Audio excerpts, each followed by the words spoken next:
Hello friends, welcome to my YouTube channel. दोस्तों बहुत स्वागत है आपके अपने YouTube channel Pritam Bhojpuri update में। तो दोस्तों बता रहे थे खेसारी यादव जी का धमाल का गाना रिलीज होने वाला है आज और हो गया है।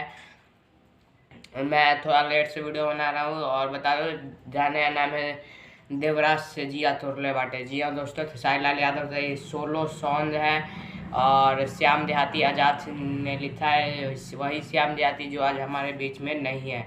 और वीडियो सॉन्ग रिलीज हुआ था, इसका ऑडियो आया था 4 महीने पहले और इसका वीडियो सॉन्ग रिलीज हुआ है। गाने का नाम है देवराज से जिया तोड़ले बाटे। खेसारी यादव का सोलो सॉन्ग है, शिवा फिल्म्स इंटरटेनमेंट पर रिलीज हुआ है। तो जाइए और सुनिए। व्यूज़ काफ़ी कम जा रहा है।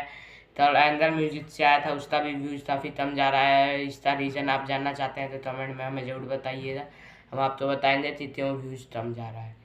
और काफ़ी धमाल धमाल के गाने हैं, तो जाइए और सुनिए। वीडियो काफ़ी हाई क्वालिटी का है और शानदार वीडियो लग रहा है देखने में, तो मुझे काफ़ी अच्छा लगा। शिवा फिल्म्स इंटरटेनमेंट में जाइए, शंकर सिंह जी का उसमें म्यूजिक है।